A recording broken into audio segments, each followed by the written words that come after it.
अस्सलाम वालेकुम 10th class.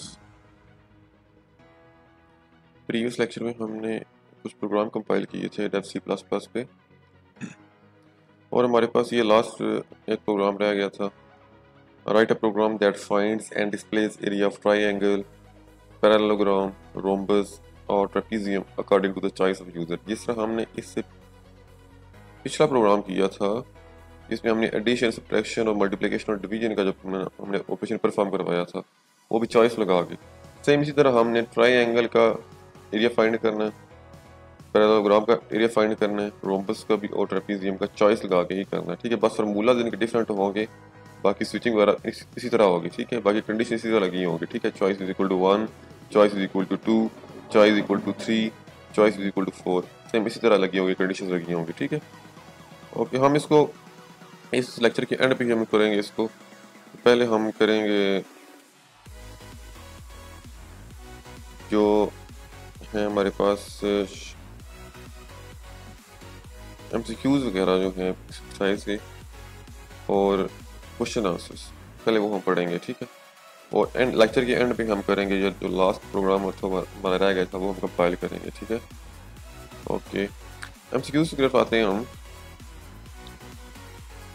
हमारे पास टोटल इसके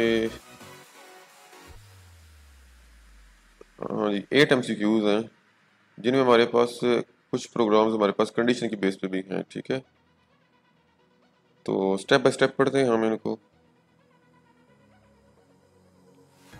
और समझते हैं साथ साथ। ठीक है, समझने की कोशिश करते हैं।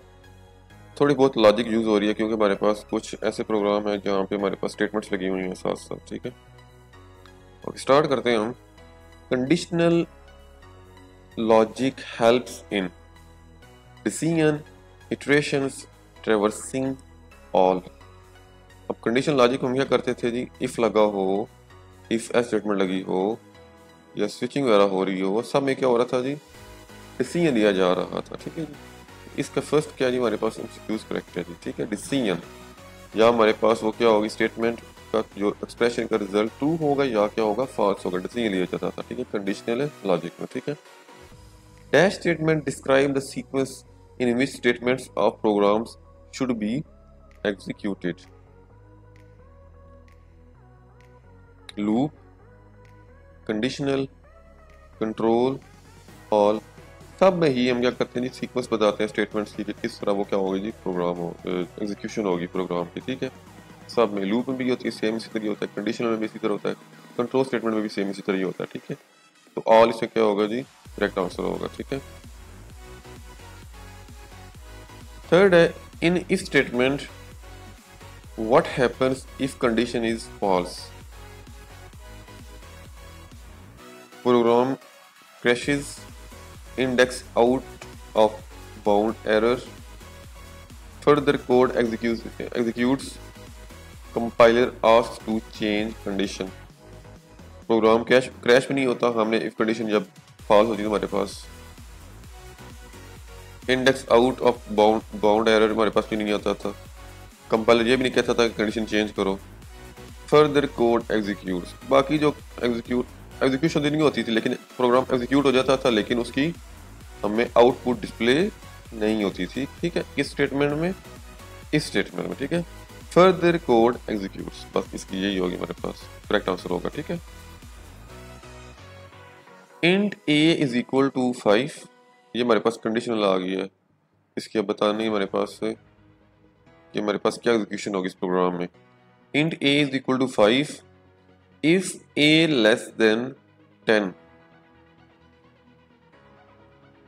ए plus plus else if a greater than 4, a minus minus, ये इंक्रीमेंट और ये डिक्रीमेंट है।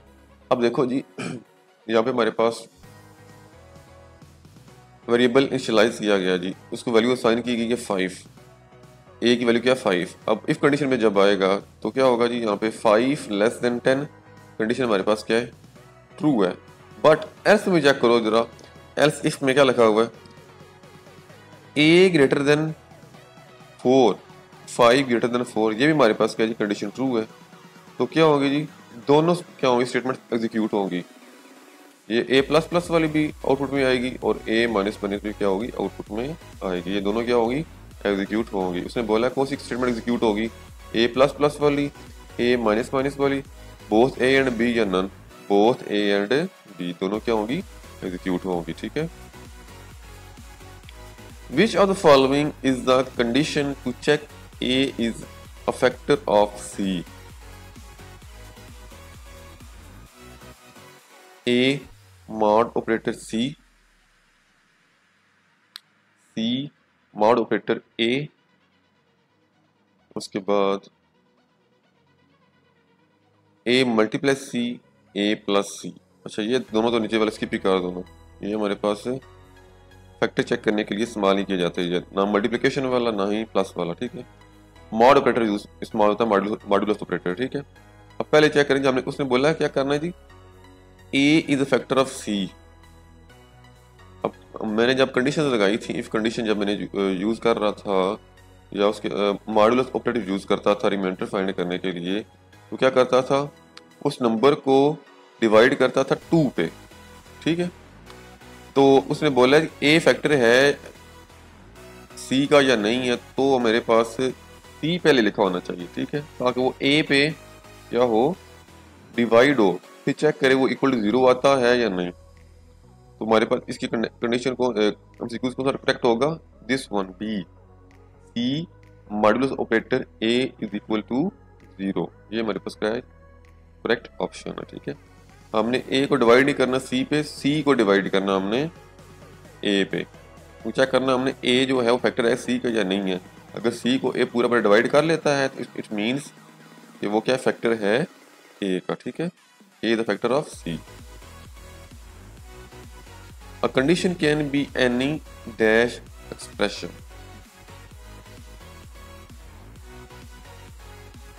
Arithmetic, relational, logical, arithmetic, relational, logical. अब हमारे पास एक्सप्रेशन कोई भी आ सकती है जी, उसमें प्लस का भी या माइनस का भी, मल्टीप्लिकेशन का, डिवीजन का भी हम ऑपरेटर इस्तेमाल कर सकते हैं, अरिथमेटिक ऑपरेटर होते हैं।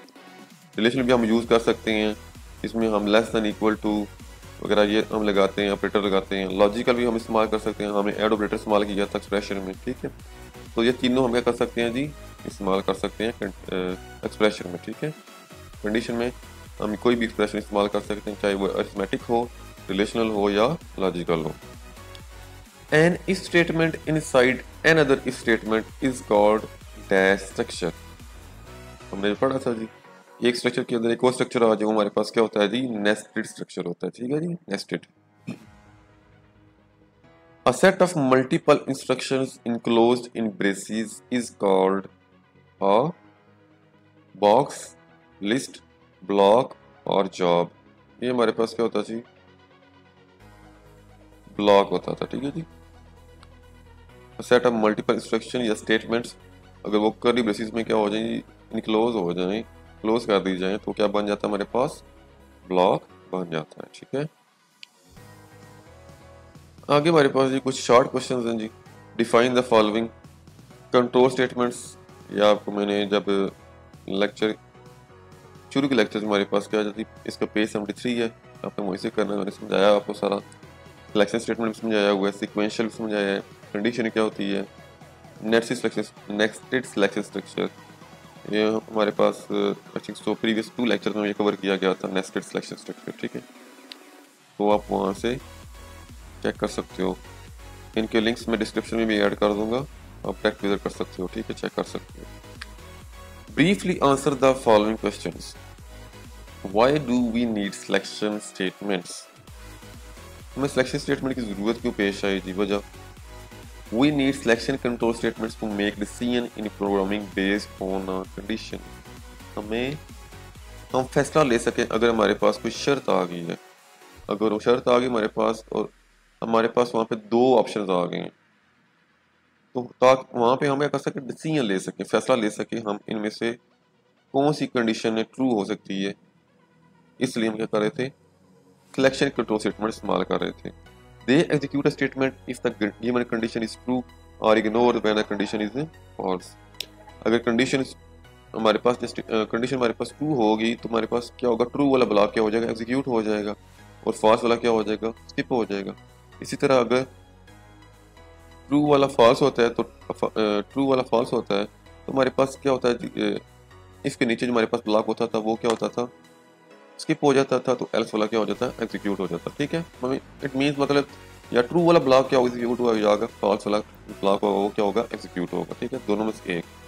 For example a selection control statement में display pass if the marks of student are 33 और मोर। अगर एक स्टूडेंट के मार्क्स 33% या इससे ज़्यादा हैं तो क्या होगा जी, सिलेक्शन स्टेटमेंट के थ्रू हम उसको जब कंडीशन देंगे तो वो क्या कर देगा, स्टूडेंट को पास करेगा, अदरवाइज पास नहीं करेगा। ठीक है, differentiate between sequential and selection statements. Okay, यहाँ पे हमारे पास ऊपर भी सिलेक्शन स्टेटमेंट और ये सिक्वेंशियल कंट्रोल हमारे पास स्टेटमेंट, ये शॉर्ट क्वेश्चन था। The sequential statements are executed in the same order in which they are written program. और जैसे हमने सेकंड चैप्टर पढ़ा था ना, हम वहाँ पे प्रोग्राम्स, हमने डिफरेंट प्रोग्राम्स कंपाइल किए थे, तो वो हमारे पास सिक्वेंशियल स्टेटमेंट्स को फॉलो कर रहे थे। ठीक है, जिस ऑर्डर में हमने लिखा होता था प्रोग्राम को, उसी ऑर्डर में क्या होते थे, वो एग्जीक्यूट होते थे। ठीक है, दे आर नेवर स्किप्ड और रिपीटेड, उनको ना उनकी कोई भी स्टेटमेंट स्किप वगैरह भी नहीं होती थी, ना ही रिपीटिशन हो रही थी वहाँ पे। ठीक है, the selection statements are executed on based on a condition. लेकिन जो सिलेक्शन स्टेटमेंट्स हैं वो कंडीशन के बेस पे क्या काम कर रहे होते हैं। ठीक है, वो कंडीशन में क्या करेंगे, कंडीशन के बेस पे या वो क्या करेंगे, ट्रू वाली स्टेटमेंट एग्जीक्यूट करेंगे, या फॉल्स वाली क्या होगी, या एल्स वाली कंडीशन हमारे पास क्या होती थी, एग्जीक्यूट होती थी। They are only executed if the condition is true and are skipped when the condition is false. ठीक है, differentiate between if statement and if else statement with an example. Example के साथ हमने बताना है जी इफ स्टेटमेंट और if else statement में क्या डिफरेंस है। अच्छा, if statement is used to execute और keep a statement or set of statement based on a condition। ये कंडीशन की बेस पे क्या होता था, इफ स्टेटमेंट वो एग्जीक्यूट होती थी, अदरवाइज वो एग्जीक्यूट हो जाती थी लेकिन उसकी कोई आउटपुट डिस्प्ले नहीं होती थी। ठीक है, उसमें क्या होती थी, सिर्फ इफ कंडीशन ही क्या होती थी, एग्जीक्यूट होती थी। Only executed if condition is true. जब कंडीशन इफ वाली कंडीशन जब ट्रू होती थी तो हमारे पास स्टेटमेंट वो इफ के नीचे जो लिखी होती थी वो एग्जीक्यूट होती थी, otherwise it is skipped. Obviously if वाली स्टेटमेंट क्या होगी, स्किप हो जाएगी अगर इफ स्टेटमेंट, इफ वाली कंडीशन क्या होती है, फॉल्स होती है। For example if marks greater than equal to 60 print f you passed. अगर मार्क्स 60 के इक्वल होते हैं, ज़्यादा होते हैं तो पास्ट प्रिंट होगा, अदरवाइज ये हमारे पास प्रिंट नहीं होगा अगर इसके मार्क्स कम होते हैं 60 से। If else statement is used for making two way decision. ये दो तरफा क्या होता था जी,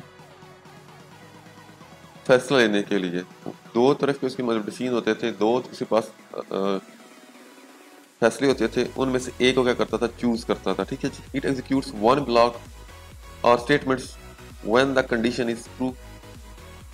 जब कंडीशन ट्रू होगी तो ट्रू कंडीशन के नीचे जो ब्लॉक लिखा होगा वो क्या होगा, एग्जीक्यूट होगा, and the other when it is false, वो एल्स वाला तब ब्लॉक एग्जीक्यूट होगा जब क्या होगी, कंडीशन इफ वाली फॉल्स होगी। For example if mark greater than equal to 60 print you have pass, else print you did not pass. अगर मार्क्स ज़्यादा होते हैं 60 से तो पास होगा, इक्वल होते हैं तभी पास होगा। अगर 60 से कम होते हैं, 59 होते हैं, 50 होते हैं, 40 होते हैं, तो क्या प्रिंट होगा, you didn't pass. What is use of nested selection structures. Nested selection structure हमने प्रीवियस लेक्चर में कवर किया था। इसका इस्तेमाल क्या है जी, nested selection structures are used when more than one decision must be made before carrying out a task। ये हमारे पास मल्टीपल डिसीजंस आ गए हैं और उनमें से हमने एक डिसीजन लेना है तो हम क्या करते हैं जी, नेस्टेड सिलेक्शन स्ट्रक्चर इस्तेमाल करते हैं। ठीक है, जैसे हमने ग्रेडिंग का पढ़ा था, ग्रेडिंग वाला काम किया था। इसके अलावा एज वाला प्रोग्राम आप लोगों को मैंने एक्सरसाइज में दिया था, वहाँ पे हम क्या कर रहे थे, इस्तेमाल नेस्टेड सिलेक्शन स्ट्रक्चर इस्तेमाल कर रहे थे, जहाँ पे हमारे पास मल्टीपल ऑप्शंस आ जाते हैं। ठीक है, और कंडीशन के बेस पर उसने एक हमारे पास क्या होता था, ब्लॉक उसमें एग्जीक्यूट करना होता था। ठीक है, many complex logic problems can be solved by using nested control structure. हमारे पास जो कॉम्प्लेक्स प्रॉब्लम होती हैं ना, जैसे ग्रेडिंग वाला होगा सिस्टम, इसके अलावा जिसमें मल्टीपल ऑप्शंस आते हैं वो क्या कर सकते हो, नेस्टेड कंट्रोल स्ट्रक्चर के थ्रू सॉल्व कर सकते हो। ठीक है, right the structure of if statement with brief description.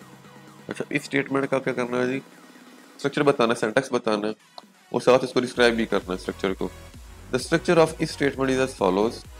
If बात कंडीशन होगी और उसके नीचे क्या होगी, स्टेटमेंट होगी। एल्स वाला ब्लॉक यहाँ पे नहीं आएगा क्योंकि हमारे पास उसने बोला इफ स्टेटमेंट, ठीक है। इसके साथ कंडीशन होगी, उसके नीचे क्या होगी, स्टेटमेंट होगी जस्ट, ठीक है। In the above structure if is a keyword that is followed by a condition with in the parenthesis. If के साथ क्या है जी, हमारे पास पैरेंथेसिस में कंडीशन लगी होगी, ठीक है जी। A condition can be a valid expression that evaluates to be true और फॉल्स। और ये हमारे पास वैलिडिटी होती है, हमारे पास एक्सप्रेशन होती है A greater than B, A less than B, A less than equal to B. ये हमारे पास वैलिड कंडीशन एक्सप्रेशंस होती हैं, ठीक है, जो क्या होगी, या ट्रू होगी या हो क्या होगी, फॉल्स होगी। The statement after if condition executed only if the result of condition is true. और इफ के बाद जो कंडीशन स्टेटमेंट लगाई गई है ये तब ही क्या होगी, एग्जीक्यूट होगी, जब इफ के बाद जो कंडीशन लगाई गई है वो क्या होगी, ट्रू होगी, तब ये स्टेटमेंट क्या होगी, एग्जीक्यूट होगी, अदरवाइज एग्जीक्यूट नहीं होगी, ठीक है।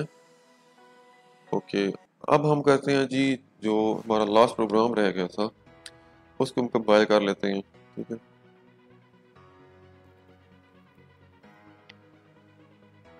लास्ट प्रोग्राम जो तुम्हारे पास था उसमें क्या लिखा हुआ जी कि आपने ये क्या करना है जी, एरिया ऑफ ट्रायंगल फाइंड करना है। उसके बाद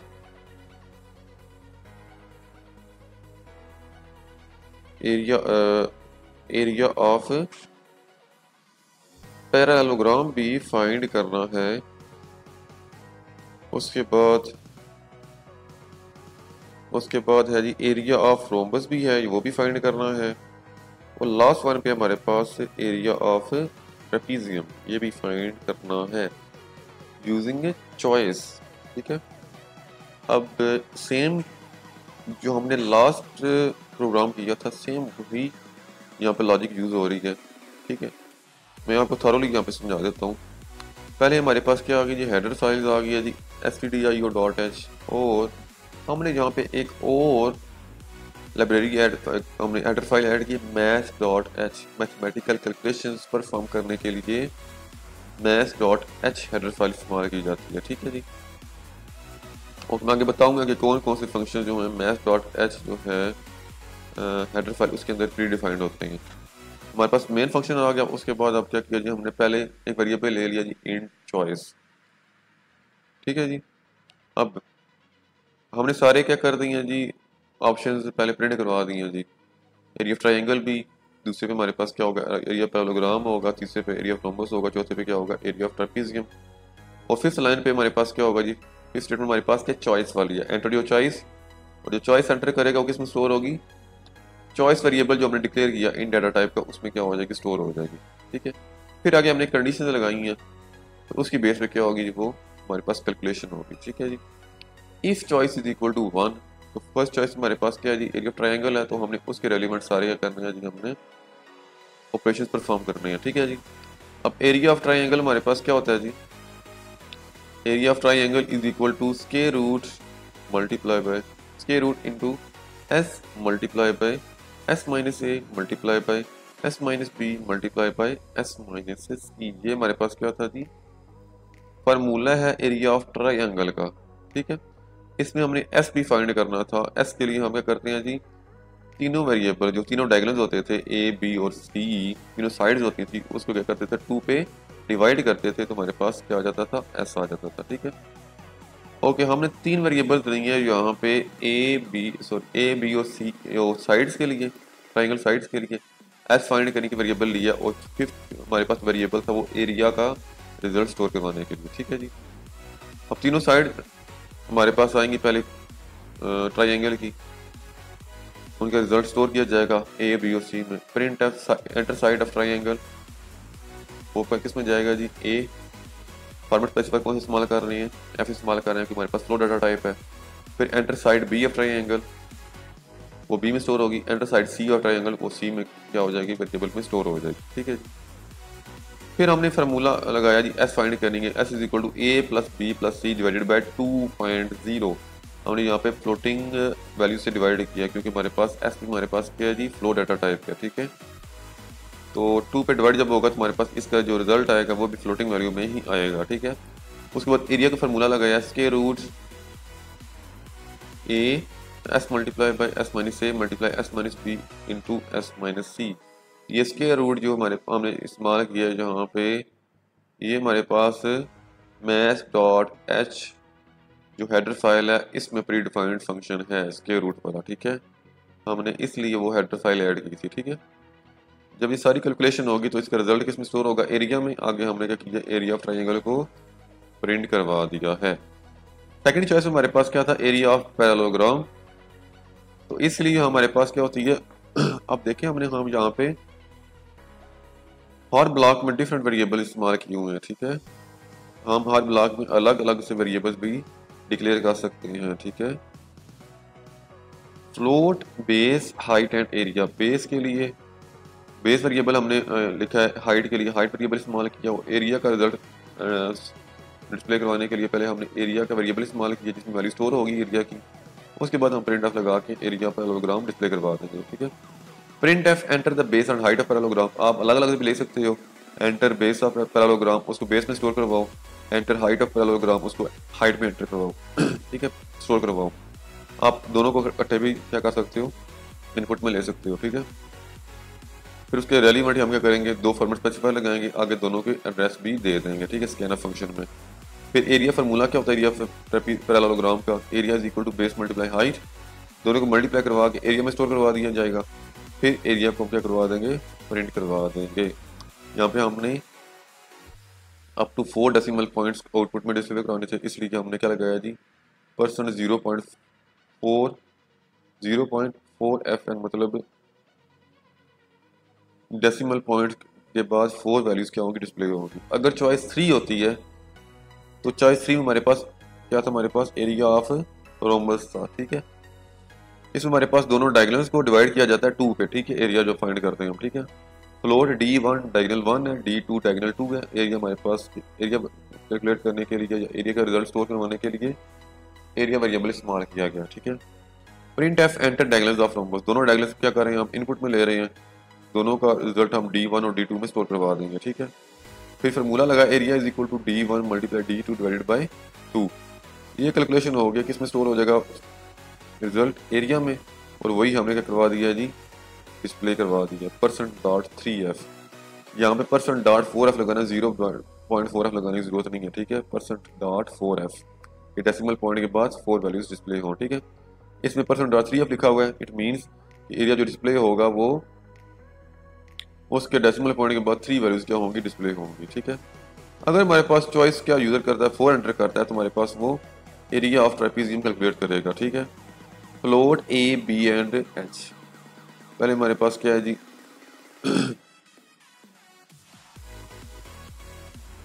A हमारे पास